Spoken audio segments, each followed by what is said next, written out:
ശ്രീ നാസർ കൊളായി, ഈ life mission പദ്ധതിയിൽ 5 ലക്ഷം വീടുകൾ പൂർത്തീകരിച്ചത് അവർ സമ്മതിക്കുന്നു.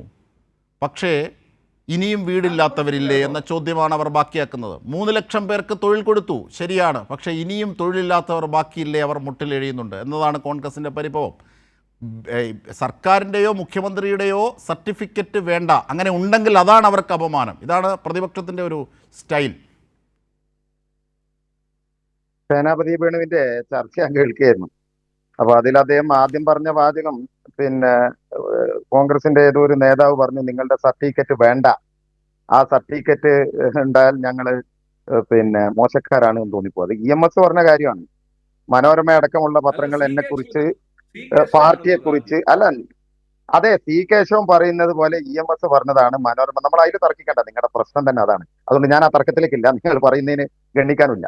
കാരണം ഏറ്റവും ആഹ്ലാദകരമായ ഒരു നിമിഷത്തിലൂടെ കേരളം കടന്നു പോകണം. അതിന്റെ കണക്കുകളൊക്കെ ഇവിടെ ഇപ്പോ അജിംഷാദ് പറഞ്ഞു, ഞാൻ ആവർത്തിക്കുന്നില്ല. 5,364 വീടുകളാണ് ഉണ്ടാക്കിയിട്ടുള്ളത്. ഇത് 2017 മെയ് മാസം 23 പിണറായി സർക്കാർ കൊണ്ടുവന്ന ലൈഫ് ഭവന പദ്ധതിയിലൂടെയാണ് ഈ വീടുകൾ ഉണ്ടാക്കിയത്. നിങ്ങൾ മനസ്സിലാക്കേണ്ടത്, ഇപ്പൊ തെരഞ്ഞെടുപ്പില്, ഈ പഞ്ചായത്ത് തെരഞ്ഞെടുപ്പിൽ, ത്രിതല പഞ്ചായത്ത് തെരഞ്ഞെടുപ്പിൽ ഇടതുപക്ഷം തോറ്റു എന്നൊക്കെ പറയുന്നത്. ഇവിടെ വികസനങ്ങൾ മാത്രം മുന്നിൽ നിർത്തി ഇടതുപക്ഷ ജനാധിപത്യ മുന്നണി തെരഞ്ഞെടുപ്പ് പ്രചരണം നടത്തിയപ്പോൾ നിങ്ങൾ വർഗീയത പരത്താനും SIR കൊണ്ടുവന്നത് പിണറായി ആണ് എന്നുള്ള വിവാദങ്ങളിലേക്കൊക്കെ കൊണ്ടുപോയി. അപ്പൊ ഞാനിപ്പോഴും ആ വിവാദത്തിലേക്ക് ചാടുന്നില്ല. നിങ്ങൾ മനസ്സിലാക്കേണ്ട ഒരു കാര്യം, ഈ ലോക ചരിത്രത്തിൽ ആദ്യമായി തെരഞ്ഞെടുപ്പിലൂടെ അധികാരത്തിൽ വന്നിട്ടുള്ള ഒരു ഗവൺമെന്റാണ് EMS ഗവൺമെന്റ്. 1956 നവംബർ 1 കേരളത്തിൽ 57 തെരഞ്ഞെടുപ്പ് നടക്കുന്നത്.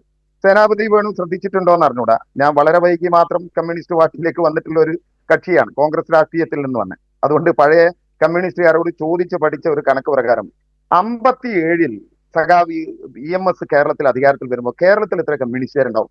പാർട്ടി മെമ്പർഷിപ്പിലുള്ളവരാ ഞാൻ പറഞ്ഞത്. ഒരു 10-20,000 മെമ്പർമാരാണ് ഉണ്ടാവാൻ സാധ്യതയുള്ളത്, പരമാവധി പോട്ടെ, അനുഭാവികളൊക്കെ കൂട്ടുകയാണെങ്കിൽ തന്നെ. പക്ഷെ എന്തുകൊണ്ടാണ് EMS ഗവൺമെന്റ് അധികാരത്തിൽ വരാനുള്ള കാരണം? അതിന്റെ ഉത്തരം, സഖാബ് EMSന്റെ ഗവൺമെന്റ് അധികാരത്തിൽ വരുമ്പോൾ ഈ കേരളത്തിൽ ഭൂമിയുള്ളവർ 5% ആളുകൾക്കാണ് ഭൂമിയുള്ളത്. വർത്തമാനകാല സമൂഹത്തോട്, ചെറുപ്പക്കാരോട് നമ്മളിതിപ്പോ പറഞ്ഞാൽ പലരും അത് വിശ്വസിക്കാറുണ്ടാവില്ല. പക്ഷേ 5% ഭൂമിയില്ലാത്ത ഒരു നാട്ടിൽ EMS കൂട്ടർ ജയിക്കാനുള്ള കാരണം എന്താണ്? ഭൂമിക്ക് വേണ്ടിയിട്ടുള്ള വലിയ സമരങ്ങൾ നടന്നു നമ്മുടെ നാട്ടിൽ. കയ്യൂരും കരിവള്ളൂരും പുന്നപ്രയും വയലാറും പാടിക്കുന്നും ഒഞ്ചിയവും മൊറായും എണ്ണിയാൽ തീരാത്ത സമരങ്ങൾ നടന്നു. അപ്പൊ 57 തെരഞ്ഞെടുപ്പിനെ നേരിടാൻ വേണ്ടി കമ്മ്യൂണിസ്റ്റ് പാർട്ടി ചെങ്കൊടി പിടിച്ചുകൊണ്ട് വരുമ്പോ ഓരോ വീടുകളിൽ കയറി വോട്ട് ചോദിക്കുമ്പോൾ അന്ന് വീടില്ല, താമസിക്കുന്ന കുടികൾ തമ്പ്രാന്റെ മുറ്റത്ത് ഇറങ്ങിപ്പോകാൻ പറയുമ്പോൾ ഇറങ്ങേണ്ട വീടുകളിൽ, കുടിലുകളിൽ താമസിക്കുന്ന, അല്ലെങ്കിൽ പാട്ടത്തിന് താമസിക്കുന്ന ആളുകൾ, അവരുടെ മുമ്പിലേക്ക് കമ്മ്യൂണിസ്റ്റ് പാർട്ടി വോട്ട് ചോദിച്ചു വന്നപ്പോൾ അവരിങ്ങനെ ആലോചിച്ചു, ഇവരാണല്ലോ നമുക്ക് വേണ്ടി, ഭൂമിക്ക് വേണ്ടി സമരം ചെയ്തത്, ഈ ചെങ്കൊടിയാണല്ലോ ആ സമരമുഖത്ത് കണ്ടിട്ടുള്ളത്, ഈ പാർട്ടിക്കാരാണല്ലോ നിരവധി പേര് വെടിയേറ്റ് മരിച്ചിട്ടുള്ളത്, നിരവധി പേര് തൂക്കുമരത്തിലേറിയിട്ടുള്ളത്. അപ്പൊ മനുഷ്യന്റെ അടിസ്ഥാന കാര്യം എന്ന് പറയുന്നത് ഭൂമിയാണ്. ആ ഭൂമിക്ക് വേണ്ടി സമരം ചെയ്തത് കമ്മ്യൂണിസ്റ്റുകാരാണ്. അതുകൊണ്ട് നമുക്ക് കമ്മ്യൂണിസ്റ്റ് പാർട്ടിയെ ജയിപ്പിക്കണം. ഈ കേരളത്തിൽ വളരെ വളരെ ചെറിയ ഒരു പാർട്ടിയായിരുന്ന കമ്മ്യൂണിസ്റ്റ് പാർട്ടി ലോക ചരിത്രത്തിൽ ആദ്യമായി 1957 ഏപ്രിൽ മാസം 5 ഈ കേരളത്തിൽ EMS അധികാരത്തിൽ വന്നു. 6ാമത്തെ ദിവസം EMS ഗവൺമെന്റിന്റെ ഒരു പ്രഖ്യാപനമുണ്ട്. ഈ കേരളം ഇന്നത്തെ കേരളമായതിന്റെ പ്രഖ്യാപനം എന്താണ്? ആ പ്രഖ്യാപനം, കുടിയിറക്ക് നിരോധന നിയമം. ഇറങ്ങണ്ട, ഏത് കൊടി കുത്തിയ തമ്പുരാന്റെ മണ്ണിലാണെങ്കിലും ആ മണ്ണിൽ അധ്വാനിച്ച് നീയാണെങ്കിൽ ആ മണ്ണ് നിനക്ക് അവകാശപ്പെട്ടതാണ്, കൃഷിഭൂമി കൃഷിക്കാരന്. അങ്ങനെയാണ് മലയാളിക്ക് മണ്ണുണ്ടായത്. ആ മണ്ണിൽ നിന്നാണ് മലയാളി ഇങ്ങനെ വളർന്ന് പടർന്ന് ഇപ്പൊ എത്തിയിട്ടുള്ളത്. അതിന്റെ ഇടയിലുള്ള ഒരുപാട് വികസന കാര്യങ്ങളുണ്ട്, സമയം കിട്ടുകയാണെങ്കിൽ നമുക്ക് പറയാം. ഞാൻ പറഞ്ഞു വന്നത്, ആ EMSന്റെ പിന്മുറക്കാരൻ സഖാവ് പിണറായി 1000 പറ എന്ന് പറയുന്ന ഒരു സിനിമയാണെന്നാണ് എന്റെ ഓർമ്മ. അതിൽ മധു അവതരിപ്പിക്കുന്ന ഒരു തറവാട്ടുകാരന്റെ കഥാപാത്രമുണ്ട്. ആ കഥാപാത്രം തറവാട് വീടിന്റെ വാതിലടക്കുന്നതിന് മുമ്പ് വിളിച്ചു ഒരു ചോദ്യം ഇങ്ങനെയാണ്: അത്തായ പട്ടിണിക്കാരുണ്ടോ? 2017 മെയ് മാസം 23 കേരളത്തിന്റെ മുഖ്യമന്ത്രി സഖാവ് പിണറായി വിജയൻ ഈ കേരളത്തിലെ ജനങ്ങളോട് ചോദിക്കാണ്, വീടില്ലാത്തവരുണ്ടോ? ഇപ്പൊ ഈ ചർച്ചയിൽ ഇരിക്കുന്ന ഞാനും നിങ്ങളും ഇന്ന് കേരളത്തിലെ മുഴുവൻ വീടുള്ളവരാ. അങ്ങനെയല്ലായിരുന്നു. കുടിലുകളിൽ കിടന്നുറങ്ങിയ ആളുകളുണ്ട്, തെരുവിൽ കിടന്നുറങ്ങിയ ആളുകളുണ്ട്. സാക്ഷ്യയിടാൻ വീടിന് കുറ്റിയില്ലാതെ സ്വന്തം പെൺമക്കളെ നെഞ്ചോട് ചേർത്ത് കെട്ടിപ്പിടിച്ച് കിടന്നുറങ്ങിയ അമ്മമാരുള്ള നാട്ടിൽ. അപ്പൊ കുറേ ആളുകൾ പറഞ്ഞു ഞങ്ങൾക്ക് വീടില്ല. അങ്ങനെ വീടില്ലാത്ത 5,364 പേർക്ക് വീട് കൊടുത്തു. അതിന്റെ പാല് കാച്ചൽ ചടങ്ങ് നടക്കുന്ന ദിവസമാണിന്ന്. കേരളത്തിലെ ഇടതുപക്ഷ ജനാധിപത്യ വിശ്വാസികൾക്ക് മാത്രമല്ല, ഈ നാട്ടിലെ വീടില്ലാത്ത ഒരുപാട് മനുഷ്യരുടെ സ്വപ്ന സാക്ഷാത്കാരത്തിന്റെ ദിവസം കൂടിയാണിന്ന്.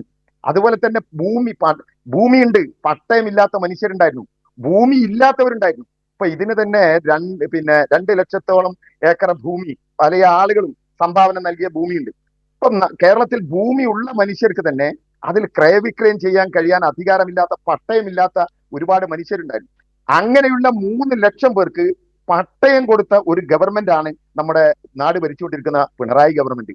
അതിന്റെ ഏറ്റവും വലിയ ആഘോഷത്തിന്റെ ദിവസത്തിലൂടെയാണ് നമ്മൾ കടന്നു പോകുന്നത്. ഇവിടെ ഇപ്പം താരതമ്യ പഠനം നടത്തുക, ഇടതുപക്ഷ ജനാധിപത്യ മുന്നണി അധികാരത്തിൽ വന്നിട്ട് 10 വർഷമായിട്ടുള്ളൂ. UDF ഭരിച്ചിരുന്നല്ലോ കേരളത്തിൽ, ഉമ്മൻചാണ്ടിയുടെ. ഇനി ഒരിക്കലും ആ കാലം തിരിച്ചു വരരുതേ എന്ന മുറവിളി കേരളത്തിൽ നിന്ന് ഉയർന്നുകൊണ്ടിരിക്കുക. എന്തായിരുന്നു നമ്മുടെ നാട്ടിന്റെ സ്ഥിതി? 4189 വീടാണ് ഉമ്മൻചാണ്ടിയുടെ 5 വർഷത്തെ ഭരണത്തിനിടയിൽ നമ്മുടെ നാട്ടിൽ സംഭവിച്ചിട്ടുള്ളത്. ഇത് ഞങ്ങൾ പറയുന്നതല്ല. നിയമസഭയിൽ കോടിയേരി ബാലകൃഷ്ണന്റെ ചോദ്യത്തിന് ഉത്തരമായി അദ്ദേഹം പറഞ്ഞിട്ടുള്ളതാണ്. ഉമ്മൻചാണ്ടി പറഞ്ഞാണ് 4189 വീട് ഞങ്ങൾക്ക് ഉണ്ടാക്കാൻ കഴിഞ്ഞിട്ടുള്ളൂ, അതും ലക്ഷം വീടുകളുടെ പുനരുദ്ധാരണമടക്കം. ആ ഒരു സ്ഥലത്താണ് 5 ലക്ഷത്തി ചില്ലാനം ആളുകൾക്ക് നമ്മുടെ നാട്ടിൽ വീടുണ്ടാക്കിയിട്ടുള്ളത്. മറ്റൊന്നുകൂടി നോക്കുങ്ങള്, ഈ ഇടതുപക്ഷ ജനാധിപത്യ മുന്നണി ഗവൺമെന്റ് വരുമ്പോ എത്ര വെല്ലുവിളികളെ നേരിട്ടുകൊണ്ടാണ്.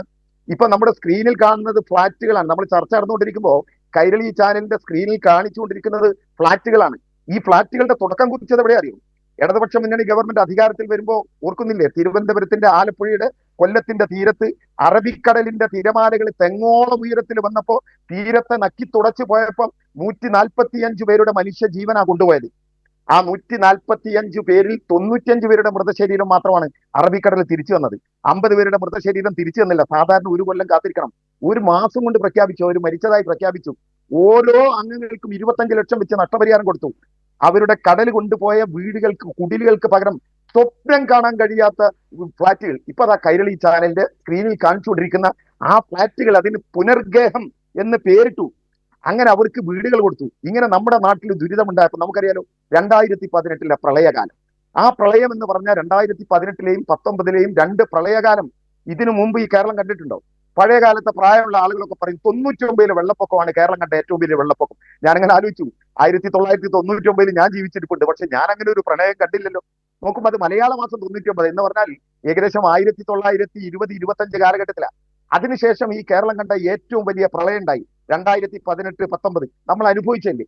ആയിരക്കണക്കിന് വീടുകളാണ് തകർന്നു പോയത്, പാലങ്ങൾ തകർന്നു, റോഡുകൾ തകർന്നു.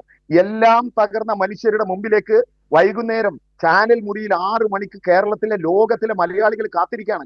സീരിയൽ കാണാനും സിനിമ കാണാനും എന്നല്ല, ഒറ്റ മനുഷ്യനെ കാണാനും കേൾക്കാനും. ആരാണ് അയാൾ? കേരളത്തിന്റെ മുഖ്യമന്ത്രി സഖാവ് പിണറായി വിജയൻ. എന്തേ അദ്ദേഹത്തെ കാത്തിരിക്കാനുള്ള കാരണം? അദ്ദേഹത്തിന്റെ ഒരു ആത്മധൈര്യം നോക്കുങ്ങൾ. പ്രളയജലം ഒഴുകി വരുമ്പോൾ അദ്ദേഹം പറയാണ്, നമ്മൾ അങ്ങോട്ട് ഇറങ്ങല്ലേ. എന്നിട്ട് അടുത്ത വാചകം എന്താ അദ്ദേഹം പറഞ്ഞിട്ടുള്ളത്? റീബിൽഡ് കേരള, പുനഃസൃഷ്ടിക്കും കേരളത്തെ. തുടർന്നൊരു വാക്കുകൂടി പറഞ്ഞു, പ്രളയത്തിന് മുമ്പുള്ള കേരളമല്ല, ഒരു പുതിയ കേരളം. പ്രിയപ്പെട്ട സേനാപതി വേണു സാഹിബേ, നിങ്ങളൊന്ന് നോക്ക്, ഈ കേരളത്തിൽ പ്രളയത്തിന് മുമ്പുള്ള കേരളമാണോ അപ്പൊ നമ്മുടെ നാട്ടിലെ കേരളം? തകർന്നു പോയ റോഡുകൾക്ക് പകരം മനോഹരമായ റോഡുകൾ. ഞാൻ ജീവിക്കുന്നത് ഒരു ഗ്രാമത്തിലാണ്, മുക്കത്തിനടുത്ത കൊടിയത്തൂർ എന്ന ഗ്രാമത്തിൽ.